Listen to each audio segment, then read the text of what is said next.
scouting. Now, it doesn't have to be offensive scouting, it can be defensive scouting. Ian saw that, okay, there's a lot of bio with ghosts. A lot of bio with ghosts. So he has to stick to bio. So I'm going to get the appropriate counter, I'm going to get Colossus.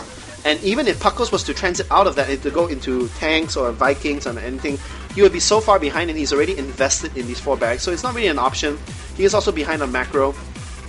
So, and right now, Ian sees everything. He sees there's a lot of bio. Okay, I'm gonna get that Colossus, but right now Puckles very wisely has scanned, and he does see the robotics facility. So looking on the production tab, we should see a reactor coming, factory swapping with the starport and getting out a lot of Vikings, and the Vikings would essentially counter this. But I love Ian's scouting.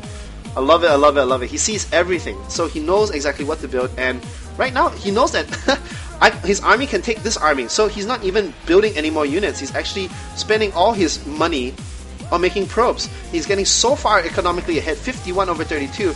And the thing is he feels so safe. He is a first observer here. This army can be handled by this army, not a problem. This second observer sees, okay, you're still on barracks. I'll get Colossus. And man, Ian, you are playing absolutely awesome right now, and you are exemplifying my number 1 cardinal rule for StarCraft, which is scouting. Now let's talk about number 2. Let's talk about macro.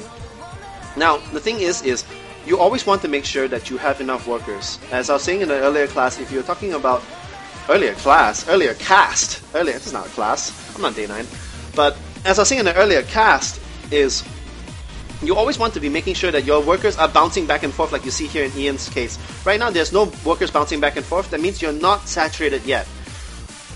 Workers bouncing back and forth between the minerals means you are saturated. So right now, there's no saturation here at this base. There's no saturation here at that base. Looking at the harvester count, yeah, 33 over 55. And, I mean, no harvesters bouncing over here, but lots of harvesters bouncing back here. So you should probably want to transfer some of these over here.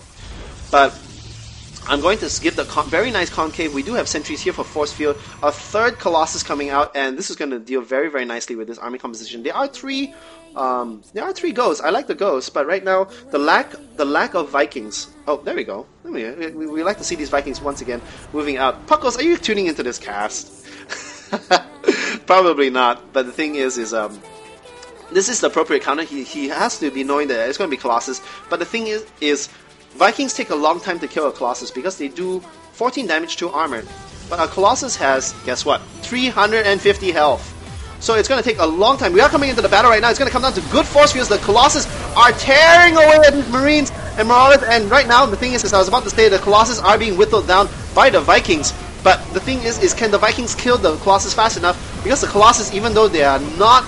Even though the Colossus are being completely focused down, they die too slow. They're doing so much damage to your bio, and it's just like, okay, you kill 3 Colossus because you have 10 Vikings. It doesn't matter because those 3 Colossus vaporize your bio army already. Like, okay, I have Vikings, your Colossus are dead, but you still have a crap ton of Stalkers and Sentries, and this is what I love. When you are attacking, start making attacking units. Expand. Because if you're making attacking units, they're going to arrive late, then they still have to walk across the field to join your main army, and it's going to be so late that it doesn't even really matter, because they're not, any units that he makes right now will not be in this decisive battle. And right now, Ian is expanding very, very good job, and right now there are no Vikings there. There are 2 Vikings here, and they're vaporizing all these bio, and even right now, not even losing a single Colossus just yet. The Vikings are being pulled back, and all the Vikings do fall to the Stalkers. And right now, Ian is firmly in control. All the SCVs are playing, and this is brilliant play by Ian. And wow, what a game! And right now, this is the Protoss death push, and this is how StarCraft 2 is balanced. The Protoss is a superior race. They take much more time to set up. But if you let them set up to this army composition, they have the advantage. In the same way, if Zerg has the advantage of open terrain and early attack and speed, that is their ratio advantage. If you are a Terran and you can get that huge defensive position with your siege tanks, your bunkers, your missile turrets, that is your race strength. So play to your race strength. Unfortunately, the Protoss race strength is army composition, so it does tend to go for longer games, and you have to go really for that 15-20 minute mark push to win, instead of like a Zerg can go for an 8-minute push, Terran can go for an 8-minute push. But again, That's the difference. Why you have different races? You have different styles. Okay, I'm taking a nice